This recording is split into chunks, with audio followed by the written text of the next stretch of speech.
I'm excited for today's episode.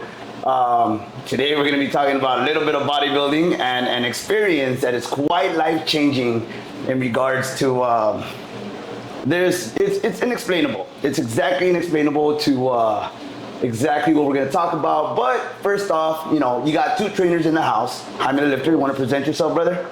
What's up, everyone? My name is Jaime The Lifter. I am the general manager for Pura Nutrition, and as you said, I'm a personal trainer too and a bodybuilding coach. Bodybuilding. How long have you been doing bodybuilding for, man? Myself or for my clients? Period.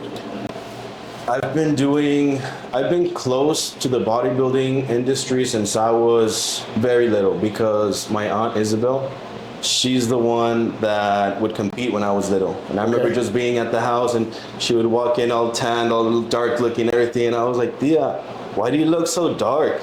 And she had just gotten back from her shows and everything. And she did pretty good. She won a couple of shows, fighting for nationals and all that stuff. Yeah. And yeah, so I've always been familiar with it, but I didn't start bodybuilding until high school, around sophomore year, more or less. I guess you saw your tia, as far as she was painting, and you got curious about it, right? But I mean, that just built your curiosity. But as to yourself, though, there must have been something where you're like, you know what, this just sparked a flame inside. As to myself,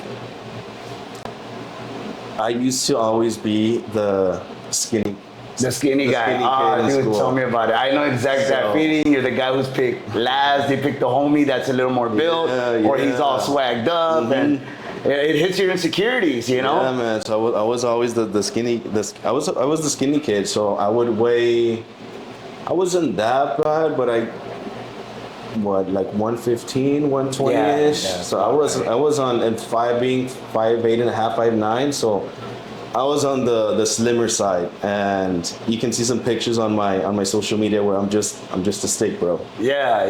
Skinny fat, not even the ripped skinny, those guys that are ripped and. Is it that before picture you had posted, or was that way after? Because there's a picture I think you have it pinned on your Instagram. Okay, so that's the thing. So that's the bad thing about having the skinny fat body type, because I was very skinny growing up. And that's when I got to the gym, competed in everything during high school. And that was after high school, after my competition and everything, I just started not taking care of myself, man. I just started giving into all the simple pleasures in life, like the food, just being lazy, just not doing anything.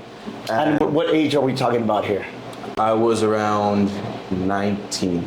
Okay, 19, that sounds about right. You kind of right after high school, whatever's trending, whatever the homies are doing. Yeah. But were you ever? I mean, my experience, because when I was the skinny one, I got fucked around with a lot. Bully, basic. Were you ever messed around with when you were younger? Not really. I was the cool skinny fat kid. I was the cool skinny kid that would get along with everywhere. Yeah. But that was the thing, man. That actually brings in a really good topic, because I would fit in with everyone, and I could I guess mold my personality according to the group of people I was in. You would mirror them. But the thing is, it's good and bad, because good because you can fit into different groups of people, but bad because, you never really get to discover who you are, because you're just so used to trying to just fit into with everyone. And that's the worst part, man, that you don't even know who you are. So it wasn't until I started pretty much taking bodybuilding more seriously that I started discovering who I was and what I have to offer, and how much discipline that I could have, and that anyone can have for that matter. But yeah, I was the loner kid in high school for sure. It's funny you say that, because it makes total sense. I guess you can say I kind of relate in that aspect, because I would hang out with the punks, with the freaks, with the pachucos, with the preps, with the fresas, and however they talk, no me voy eso, chavo, bien pendejo la camioneta, and I'll be like, oh, chile, bro, and then una fresa, I'm like, o sea, güey, ya se supiera, tapete el ojo, you just kind of try to fit to the way they would speak, but You're right, yeah, because it's. I got in boxing for the same reason that I was like, all right, let me just bounce back to not get screwed around with, but boxing doesn't build you up. And then it wasn't until later on, already after high school, I got into bodybuilding as well. Like you said, you discover your passion, who you are, what you enjoy, and you make something great out of yourself, right? And how old are you exactly? Right now? Right now, I'm 26. You're 26, man. That's great. Actually, I became a certified trainer at the age of 25, bro. Yeah, it's crazy. At the age of 25. So I mean, you've been in this in the long game, in the long run, and as far as in your age, bro, like you have a great vision, a great eye behind a lot of your athletes. I've seen your athletes, a lot of them getting first place, a lot of getting, you know, what do you call them, first call outs, etc. Like, you're great at what you do, right? But now, going back as far as like, man, I'm more excited to talk about the conversation we had earlier.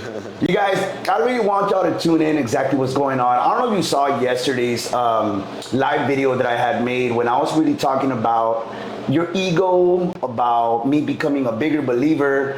And it's exciting to come across somebody that lived the same experience that I had, because it's one of those that something happens and you want to just talk to someone about it.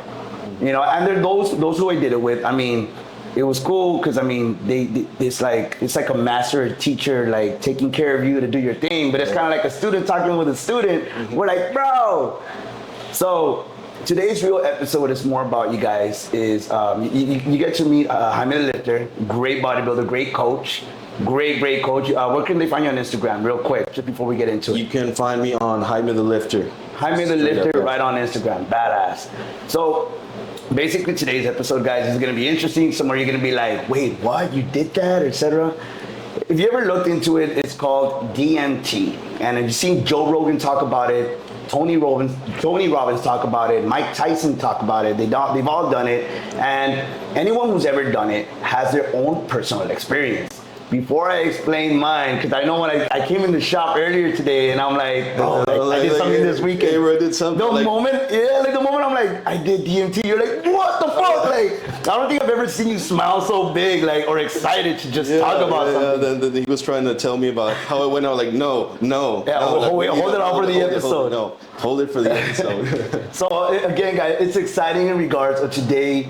We're gonna talk about DMT. We're not what's the word? We're not advocating. We're not advocating it. We're not what's just another word for it? Promoting. Not promoting it, but there's another what do they call it? Like when they're presenting something to try to. We're not trying to influence your peers. Just this is our personal experience, and it is it's literally like nothing out there. It's a very taboo subject that a lot of people are afraid to touch because typically, I mean, DMT falls under the categories of psychedelics, and well, psychedelics have a very bad stigma to them. It does, because you see, like, you hear about acid, you hear about heroin, or you hear, heroin, I don't know how that shit works. It's categorized with all the bad stuff. It's a drug, basically a drug. They look at it like, if it does something to your body that is not normal, it's a drug. And everyone's gonna just like, oh no, like, this is a different kind of spiritual connections, because you're talking about Native Americans doing it. You're talking about like in the Mexican culture, Aztecs, they all did that back then, right? It's a spiritual connection. But man, I want to know about your experience. Tell me about yours right now. We'll go back because earlier when, I don't know, I think you said the word frequencies, and there was something else you said that I'm like, yes, because again, it's inexplainable. But the one who's done it can actually understand one or the other. It's a very inexplainable stuff. So how'd it happen? Before we get into it, I'd like to explain to people, because I'm pretty sure everyone's like, what the hell are they talking about? Yeah. So when it comes to psychedelics, there's a lot of different substances that fall under that category, psychedelics. So you got your psilocybin, which is going to be your magic mushrooms. You've got your lysergic acid, which is going to be your LSD, your acid. Right. You've got your mescaline. You've got your DMT, the one that's derived from plants, which is NMDMT. Then you got your 5-MeO DMT, which is derived from the Sonoran toad, which is the one that I did, and it happens to be the most intense one. Yeah. And a lot of other stuff falls under the term psychedelics, but this one in particular, the one that I've done a couple of them, to be honest, and it's a little weird for me to say it so publicly. Because, I guess because we carry a certain image that a lot of people would not expect. Not even a lot of my family knows. So I'm pretty sure they're gonna listen and they're gonna be like, what? It's funny, actually. So when I went to go try it or do it, I was my mom was having a party at her house, right? Mm-hmm. And I don't know her friends or whatnot, so I kind of stayed in the corner and whatnot. And my mom's like, "Oh, how you doing? How you been?" Because she knew about my situation, whatever, right? Yeah. So I pretty much said like, "No, tomorrow I'm gonna go try something out." And then like in Spanish, I'm not very great with my Spanish. I'm like, "Puede ser algo como un no retiro o algo?" And my mom's like, "¿Qué es?"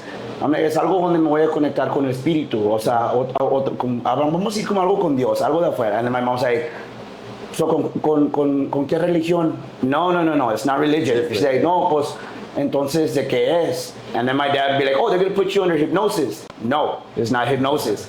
So then what religion is? It is not religion. Like, it's inexplainable, right? Pero there is, like I was saying, like there is different types, and the type that I did was the 5-MeO DMT. That's one of them. I've done different ones, and I can honestly say that it was because of psychedelics that I got such a grasp on my emotions that helped me get through everything, because psychedelics is something else, man. It's a medicine. It's if you use it correctly in the way that it's supposed to use, like in ceremonies and all that, and not to be like on the palo with not to like get a high, not to just like try to trip out. Because even then, psychedelics is something very different. It is therapeutic in a way where it actually talks to you, and you can talk to yourself, and it's like you're talking to, and in some cases, a different being or an entity, dimension, where you can just get all the unlimited information that you want. So I don't know how many different types of psychedelics you've done. I've done mushrooms, and I think that's it. Mushroom. I can't think of everything else was just a party, right? Mm-hmm. But psychedelics, private, and even the mushrooms, dude. My experience when I had with mushrooms, like. And I think I took like 2 grams or 3.5, because I remember they were even expensive, right? But I remember taking it, and all I saw were like illusions on like posters, right? Not like where everything, nothing too wild. It was just like, if I saw, like I think I saw a poster of Gwen Stefani. Yeah. And when I was looking at the poster, I was seeing a gnome with like a super huge, what do you call it, what the Grim Reaper holds? That hook he just like, I had a huge, I'm like, what am I looking at? And then like once I really focus, it's just Gwen Stefani in a red dress. I'm like, what did I just look at? But that was it. Like, I mean, and I remember I went to like some laser party, so I was like, oh, lasers, lights, but it wasn't like you didn't really get to experience it as like a healing ceremony. No, absolutely not. Way off. Not like what happened this weekend, bro. I get into it, man. Like, tell me. So I want to know, like, tell me what happened, what you saw, what you felt, what you remember. Mm-hmm. What exactly happened? Like, tell me your story.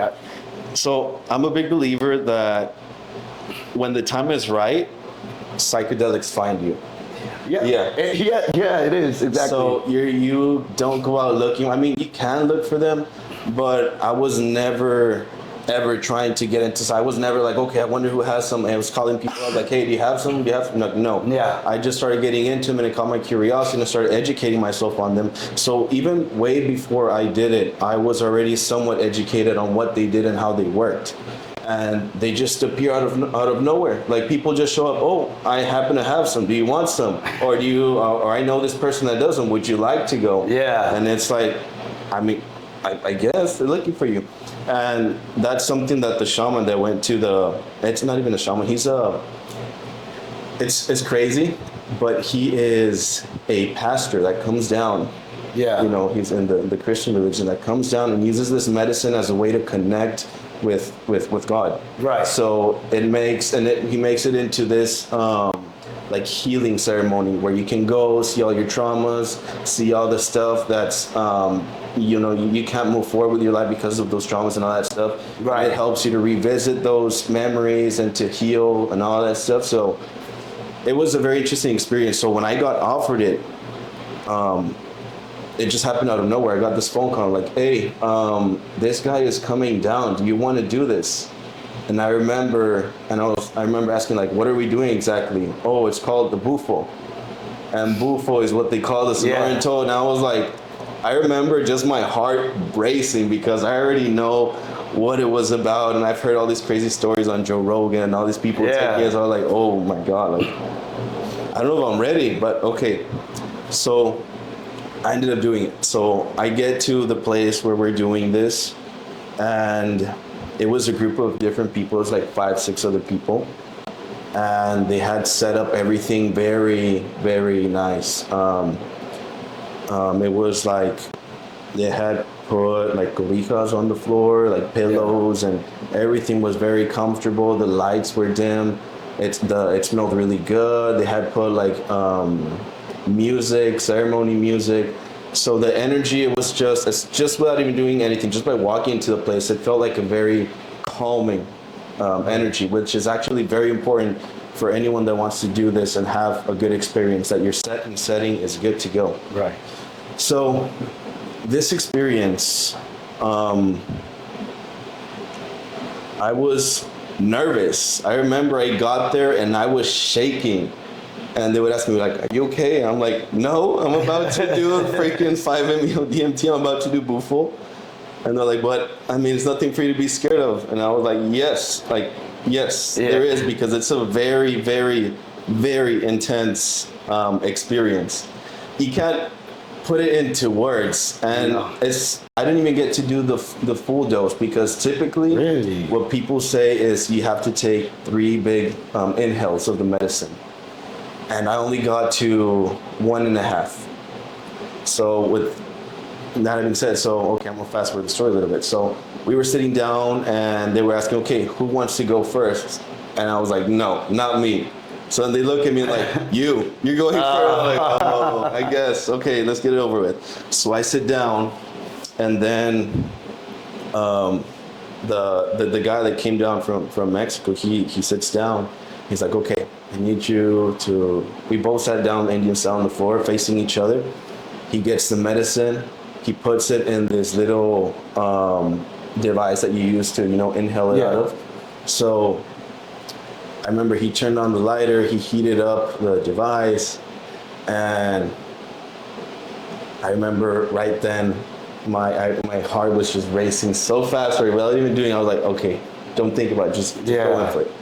So I lean in, I inhale, but because of my nerves, I only got halfway before I just started coughing everything up. So I took like half an inhale, and he's like, no, like, come on, take a big hit. So I go back, and quickly he does another one. I take a really big inhale, and then I hold it. And I'm holding it, and as I'm holding it, I just feel like my face, like if you walked into a fridge, like cold, like ice cold. Ice cold. And I was like, okay, here we go. And as it was taking effect, I started feeling my body go numb, and he pulls away. And keep in mind, all this happened in the span of like 2-3 seconds, really fast. So he just pulls away, and then he looks at me straight in the eyes, and he says, have a good, what do you say? What do you say? Have a good trip. He said something along the lines of like, have a good trip. Yeah. And then as soon as he finished that phrase, I just completely lost control. I remember just laying back, and you know what it feels like? It feels like you're getting loaded into a cannon, and that cannon just shoots you straight into the universe. So for the first couple seconds, I close my eyes, and I literally feel, it kind of feels like you're laying down on the bottom of a waterfall and all the water's just hitting you on top. Like, that's why I felt stuck to the floor with all that pressure coming down. Kind of felt like I was getting shot through a cannon.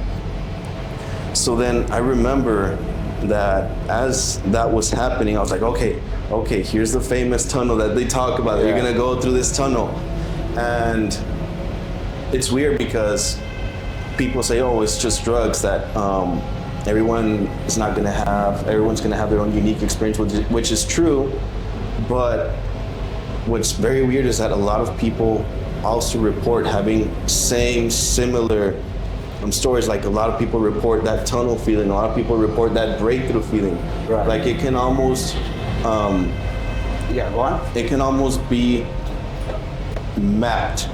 So that's actually what some scientists were doing also, that they were trying to map the place because they were seeing all these similarities and people's stories, and it's something that caught their attention. But I remember just getting shot straight up, and as soon as I exited that tunnel and I saw this place where I knew I needed to hit, I hit some wall and I just saw everything break in black and white. If you break a glass, if you throw a rock into a glass and it breaks, that's what I saw in black and white. So I remember Were your eyes open or no, my eyes were completely closed. Oh, okay. I just see all these shapes of like glass breaking, but I didn't break through.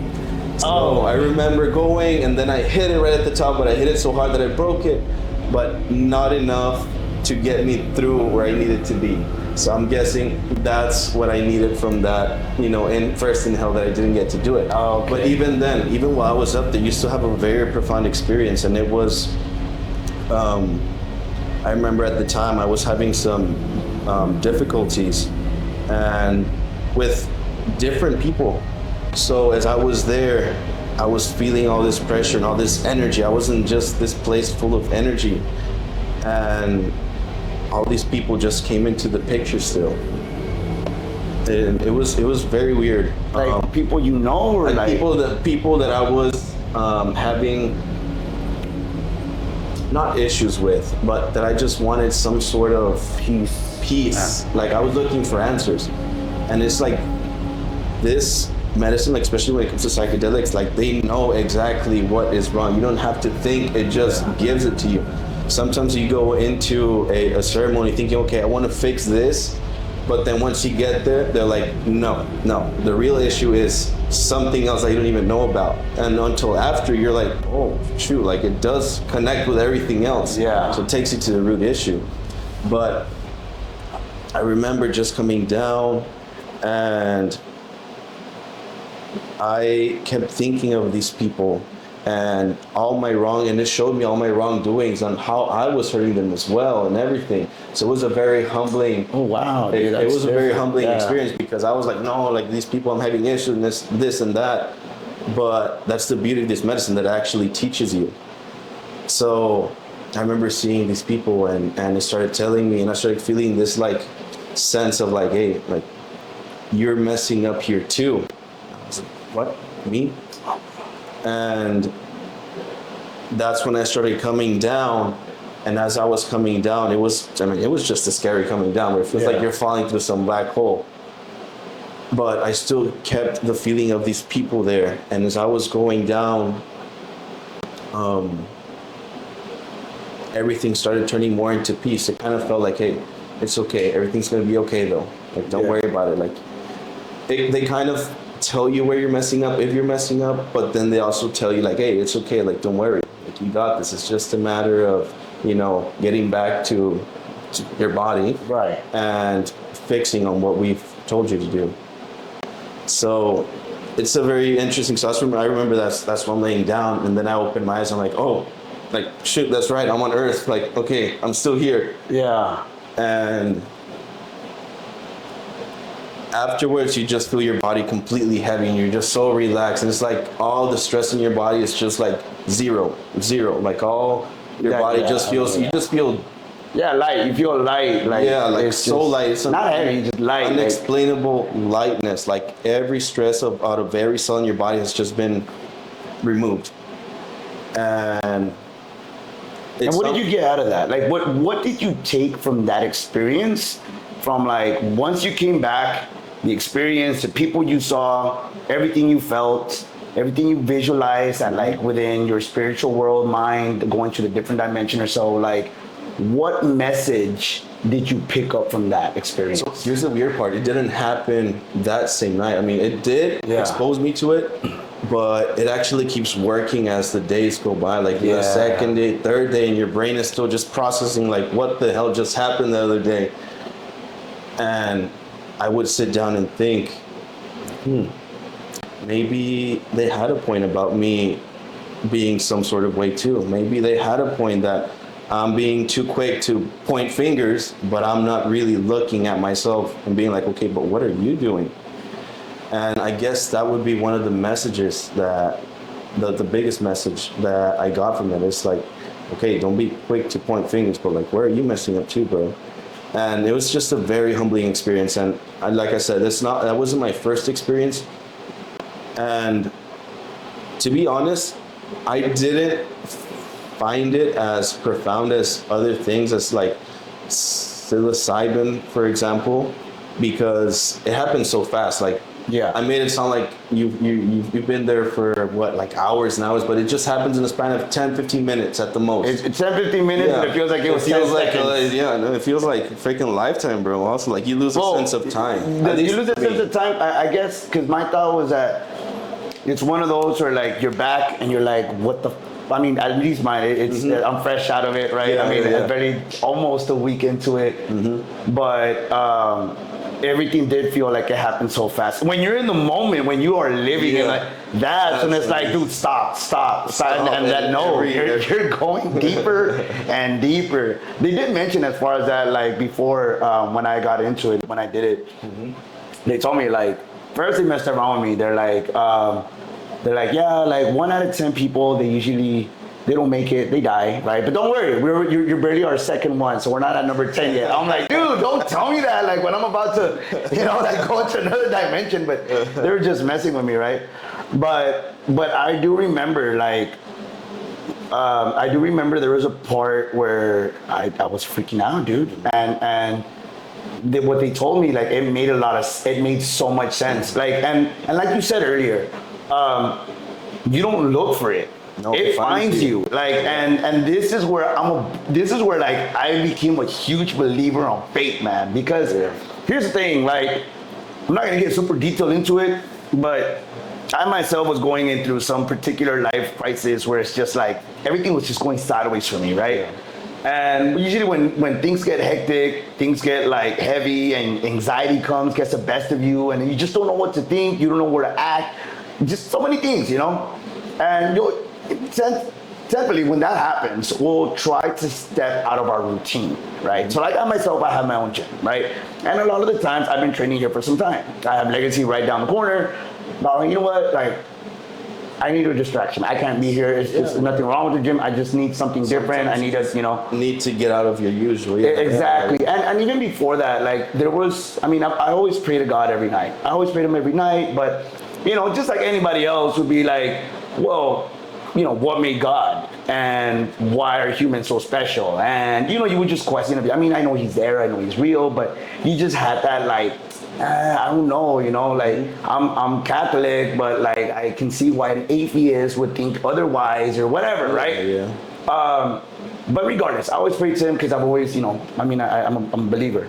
This experience though, but as I was praying for some time, he would answer my prayers. I'm like, okay, like that was a coincidence. Here's another prayer, and then boom, answered.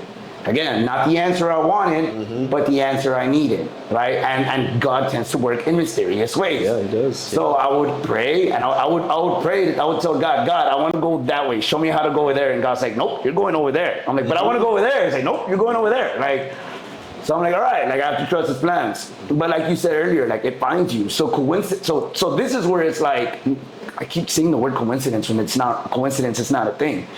Thing by fate.